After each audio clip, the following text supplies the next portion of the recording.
ബീഹാർ നിയമസഭാ തെരഞ്ഞെടുപ്പിന് മുമ്പ് സ്വന്തം രാഷ്ട്രീയ പാർട്ടി രൂപീകരിക്കാൻ തെരഞ്ഞെടുപ്പ് നയതന്ത്രൻ പ്രശാന്ത് കിഷോർ നേതൃത്വം നൽകുന്ന ജനസൂരജ് അഭിയാൻ ഒക്ടോബർ 2-ന് ഔപചാരിക രാഷ്ട്രീയ പാർട്ടിയായി പരിണമിക്കും.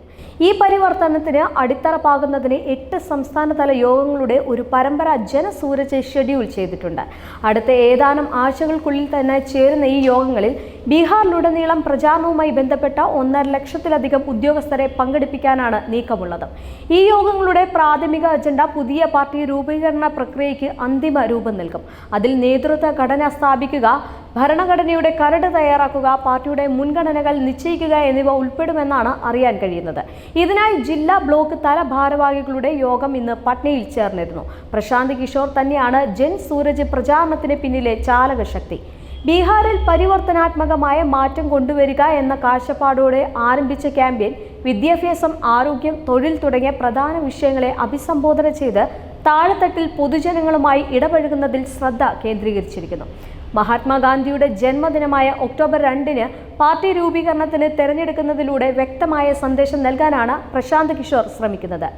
2025 സംസ്ഥാനത്ത് നിയമസഭാ തെരഞ്ഞെടുപ്പ് നടക്കാനിരിക്കുന്നത്. മുഖ്യമന്ത്രി നിതീഷ് കുമാറും JDUവും വൻതോതിലുള്ള ഭരണവിരുദ്ധതയെ അഭിമുഖീകരിക്കുന്നുണ്ട് എന്നതാണ് പൊതുവായ വിലയിരുത്തൽ. മാത്രമല്ല, RJD നേതാവ് തേജസ്വി യാദവിന് പരമ്പരാഗത മുസ്ലിം യാദവ് വോട്ട് ബാങ്കിനപ്പുറത്തേക്ക് പോകാൻ കഴിയില്ല. ഈ സാഹചര്യത്തിൽ സംസ്ഥാനത്ത് തങ്ങൾക്ക് ഇടം കണ്ടെത്താനാകുമെന്നാണ് പ്രശാന്ത് കിഷോറും കൂട്ടരും കണക്കാക്കുന്നത്. ഈ മാസം ആദ്യം ജനസൂരജ് ക്യാമ്പയിനുമായി സഹകരിക്കുന്നതിനെതിരെ തങ്ങളുടെ അണികൾക്ക് മുന്നറിയിപ്പ് നൽകി RJD സർക്കുലർ പുറപ്പെടുവിപ്പിച്ചിരുന്നു. ഇതിന് പിന്നാലെ ബീഹാറിലെ ഏറ്റവും ശക്തമായ രാഷ്ട്രീയ പാർട്ടി എന്ന് അവകാശപ്പെടുന്ന RJD ജനസൂരജ് ഒരു രാഷ്ട്രീയ പാർട്ടിയാകുമെന്ന പ്രഖ്യാപനത്തിൽ പരിഭ്രാന്തരയാകുകയാണ് എന്ന് പരിഹസിച്ചുകൊണ്ട് ജനസൂരജ് രംഗത്തെത്തിയിരുന്നു.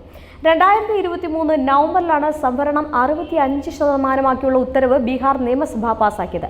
2023 നടത്തിയ ജാതി സർവേയുടെ അടിസ്ഥാനത്തിലാണ് ബീഹാർ സർക്കാർ പുതിയ നിയമം പാസാക്കിയത്. ഏറ്റവും പിന്നോക്ക വിഭാഗത്തിലുള്ള സംവരണം 18-ൽ നിന്നും 25%ആക്കിയും പിന്നോക്ക വിഭാഗം സംവരണം 12-ൽ നിന്ന് 18%ആക്കിയതുമാണ് ഉയർത്തിയിരുന്നത്.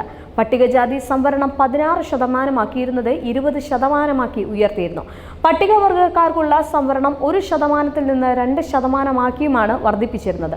ഇതോടൊപ്പം 10% സാമ്പത്തിക സംവരണം ഉൾപ്പെടുന്നതോടെ സംസ്ഥാനത്തെ ആകെ സംവരണം 75%ആയി ഉയർന്നിരുന്നു.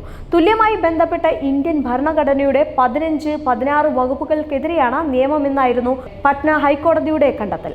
ആകെ സംവരണം 50%-ൽ കൂടരുത് എന്ന നിബന്ധന മറികടക്കാനുള്ള ഒരു സാഹചര്യവും നിലവിലില്ലെന്ന് പറഞ്ഞാണ് പട്ന ഹൈക്കോടതി സംവരണം ഉയർത്താനുള്ള നീക്കം റദ്ദാക്കിയിരുന്നത്.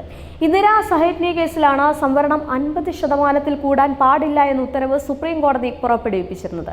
സർക്കാർ സ്ഥാപനങ്ങളിലെയും വിദ്യാഭ്യാസ സ്ഥാപനങ്ങളിലെയും പ്രാതിനിധ്യത്തെക്കുറിച്ച് സമഗ്ര പരിശോധന നടത്തിയില്ല എന്നും പട്ന ഹൈക്കോടതി വ്യക്തമാക്കിയിരുന്നു. കഴിഞ്ഞ ലോക്സഭാ തെരഞ്ഞെടുപ്പിന് മുമ്പാണ് ജാതി സെൻസസ് വലിയ രാഷ്ട്രീയ വിഷയമായി മാറിയിരുന്നത്. ജാതി സെൻസസ് നടത്തണമെന്നായിരുന്നു ഇന്ത്യ മുന്നണിയുടെ ആവശ്യമെന്ന് പറയുന്നത്. നിതീഷ് കുമാർ പ്രതിപക്ഷത്തോടൊപ്പമായിരുന്നപ്പോഴാണ് ബീഹാറിൽ ജാതി സെൻസസ് നടത്തിയിരുന്നത്.